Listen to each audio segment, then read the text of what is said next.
کسی شوہر نے اپنی بیوی سے کہا کہ مارنے کا حق تو اللہ تعالیٰ نے مجھے اپنی کتاب میں دیا ہے، میں ماروں گا ضرور۔ تو اس کی بیوی نے برملا جواب دیا کہ میرے رب نے میری سرکشی کی صورت میں آپ کو مارنے کا حق دیا ہے، جب میں سرکش نہیں ہوں تو آپ کا بھی مجھ پر کوئی حق نہیں ہے۔ میں نے یہ بات آپ کے سامنے اس حوالے سے رکھی کہ عورت کو اپنے حقوق اور اپنے بارے میں اللہ تعالیٰ اور رسول کے احکامات سے اتنا آشنا ضرور ہونا چاہیے کہ دراصل کیا چیز میرے حق میں آتی ہے اور کیا چیز میرے ساتھ ظلم ہے، زیادتی ہے۔ جو ہی اللہ اور اس کے رسول کی بات آتی ہے تو خواتین اندر ہی اندر گھٹ کے رہ جاتی ہیں کہ شاید ہمیں کسی نوعیت کا حق نہیں دیا گیا۔ ان احادیث سے یہ پتہ چلتا ہے کہ ایسا معاملہ نہیں ہے۔ تو یہاں رسول اللہ صلی اللہ علیہ وسلم کی حدیث سے یہ پتہ چلتا ہے کہ جب تم پہنو تو اسے بھی پہناؤ، جب تم کھاؤ تو اسے بھی کھلاؤ، چہرے کو برا بھلا مت کہو، نہ اس پر مارو۔ جب تک پسند ہوتی ہے تو یہ فریضہ ادا کرنا کسی کو مشکل نہیں لگتا،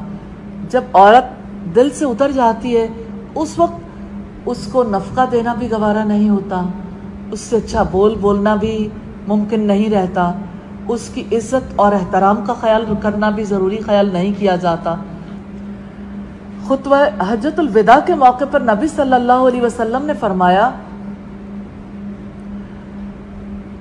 اللہ کی حمد و ثنا کے بعد لوگوں کو واعظ و نصیحت کی، پھر فرمایا سن لو تم عورتوں سے بھلائی کرو، وہ تمہارے پاس مقید ہیں،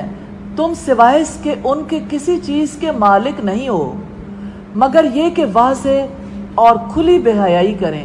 اگر وہ ایسا کرتی ہیں تو ان کے بستروں سے الگ ہو جاؤ، انہیں ضرب لگاؤ، مارو ایسی مار جو ظاہری نہ ہو۔ اگر وہ تمہاری فرما برداری کرتی ہیں تو تم ان پر کوئی راستہ تلاش نہ کرو۔ سن لو تمہارا عورتوں پر اور عورتوں کا تم پر حق ہے، تمہارا ان پر حق یہ ہے کہ وہ ایسے آدمیوں کو گھر نہ آنے دیں جن کو تم ناپسند کرتے ہو، اور نہ ایسے لوگوں کو تمہارے گھروں میں آنے کی اجازت دیں جن کا آنا تمہارے لیے ناگوار ہے۔ سن لو تمہاری بیویوں کا تم پر حق ہے، ان سے خوراک اور لباس کے بارے میں حسن سلوک کرو۔